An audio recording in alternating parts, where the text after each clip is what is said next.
নিজের হাতে নিজের ভালোবাসাকে শেষ করে দেওয়ার যন্ত্রণায় কেউ কি পাগল হতে পারে?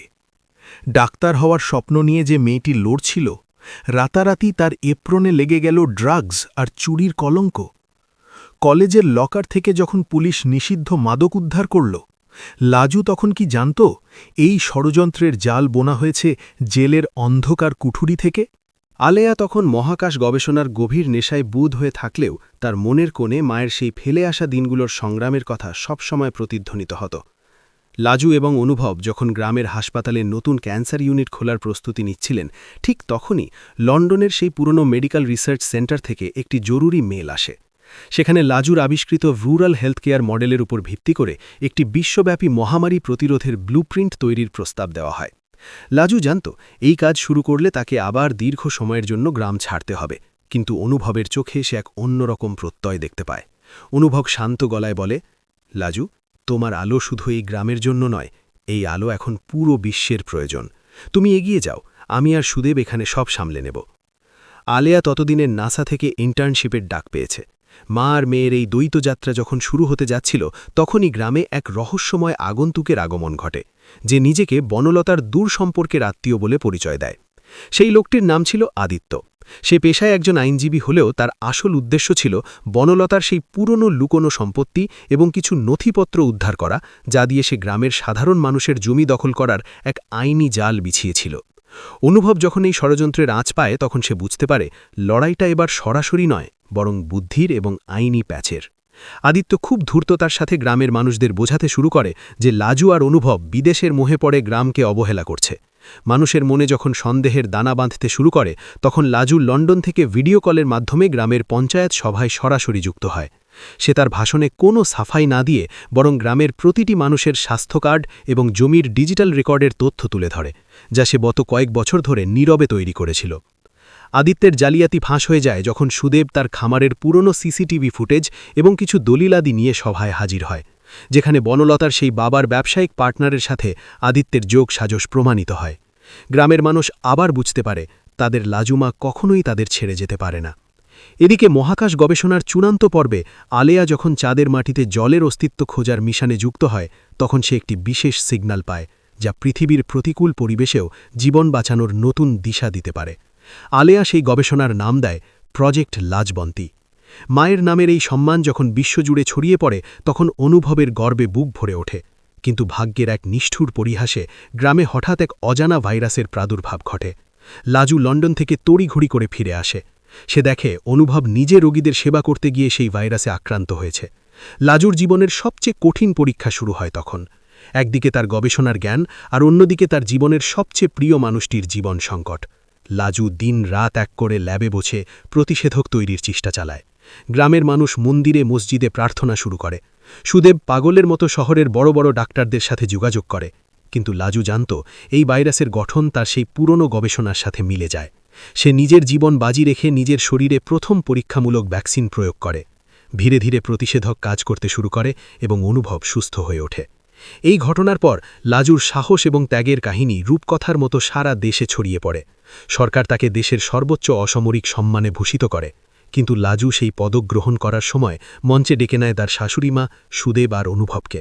সে বলে, এই সম্মানের প্রকৃত দাবিদার এরা, যারা আমায় মানুষ হিসাবে গড়ে তুলেছে।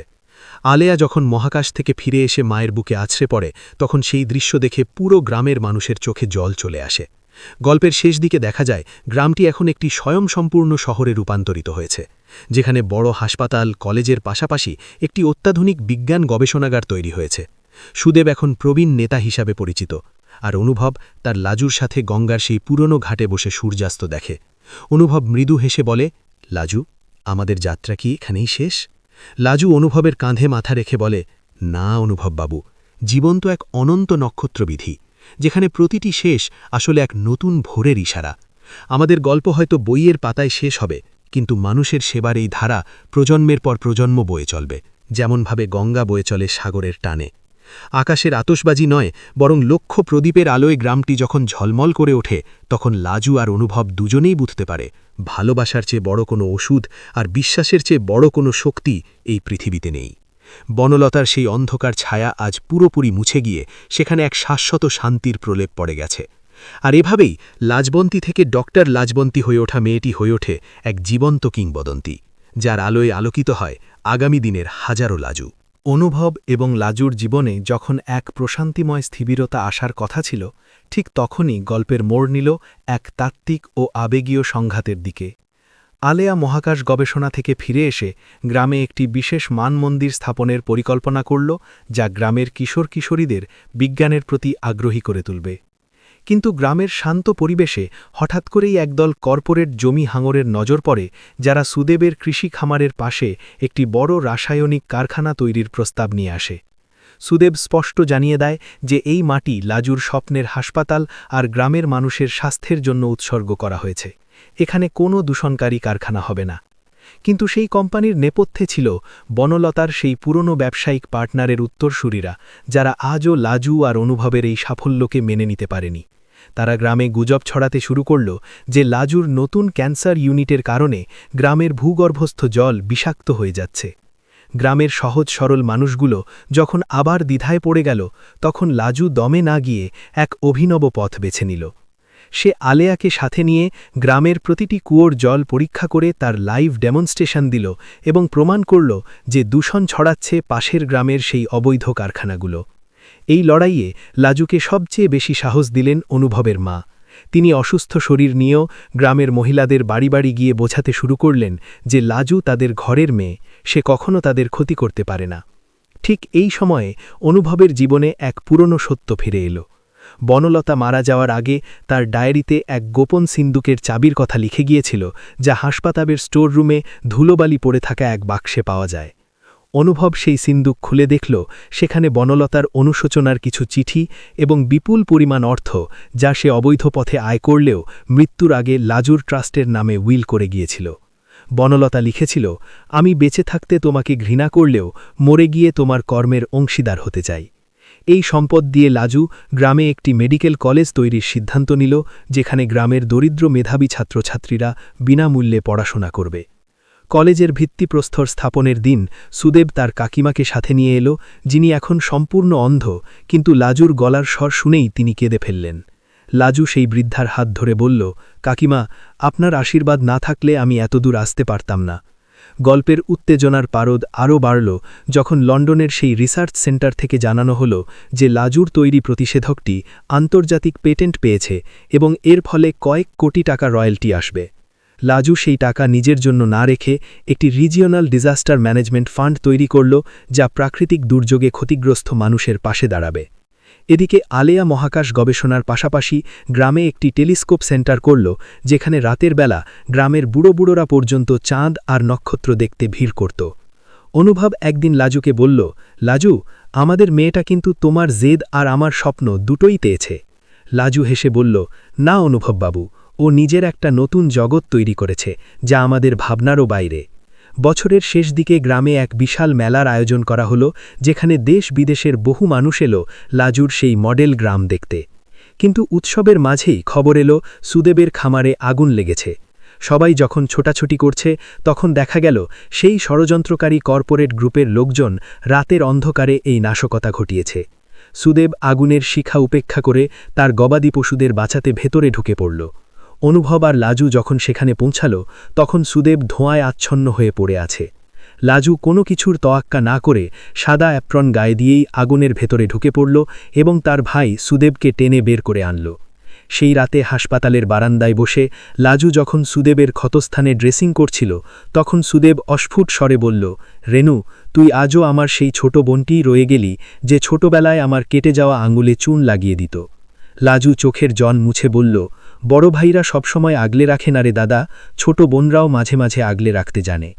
পুলিশ সেই রাতেই নাশকতাকারীদের গ্রেপ্তার করল এবং তাদের জবানবন্দিতে বেরিয়ে এলো সেই সব প্রভাবশালী ব্যক্তিদের নাম, যারা ছায়ার আড়াল থেকে কলকাঠি নাড়ছিল। সমাজসেবার এই কণ্টকাকীর্ণ পথে লাজু আর অনুভব আরও একবার জয়ী হল। কিন্তু এই জয়ের চেয়েও বড় ছিল মানুষের ভালোবাসা।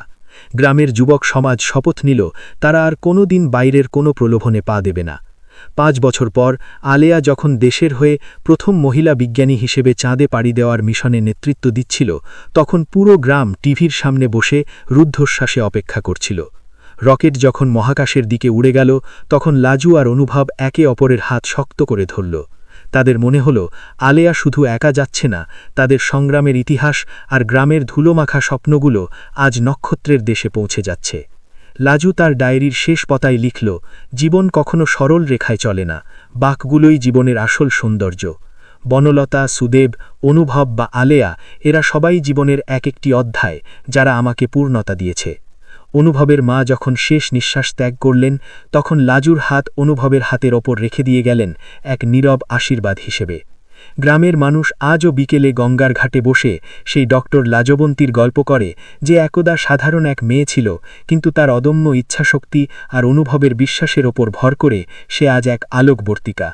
গল্পের শেষ দৃশ্যে দেখা যায় এক প্রবীণ লাজু আর অনুভব তাদের বাড়ির বারান্দায় বসে সূর্যাস্ত দেখছেন। ছোট ছোট ছেলেমেয়েরা তাদের ঘিরে বসে গল্প শুনছে। লাজু তাদের বলছে, শোনো বাচ্চারা, বড় হওয়া মানে শুধু ডিগ্রি পাওয়া নয়, বড় হওয়া মানে অন্যকে বড় হওয়ার সুযোগ করে দেওয়া। আকাশের প্রথম তারাটি যখন ফুটে উঠল, লাজু ভাবল, জীবনের এই দীর্ঘ যাত্রায় সে যা কিছু হারিয়েছে তার চেয়ে বহুগুণ বেশি পেয়েছে মানুষের হৃদয়ে একটুখানি জায়গা। আর অনুভবের চোখে সেই পুরনো গভীরতা আজও অম্লীন, যা তাকে প্রতি মুহূর্তে মনে করিয়ে দেয় যে ভালোবাসা আর বিশ্বাস থাকলে মরুভূমিতেও ফুল ফোটানো সম্ভব। লাজু আর অনুভবের এই যাত্রা আসলে কোনো সমাপ্তি নয়, বরং এটি একটি ঐতিহ্যের সূচনা, যা যুগের পর যুগ গ্রামের মানুষের মুখে মুখে ফিরবে এক অমর প্রেমগাথা হিসেবে।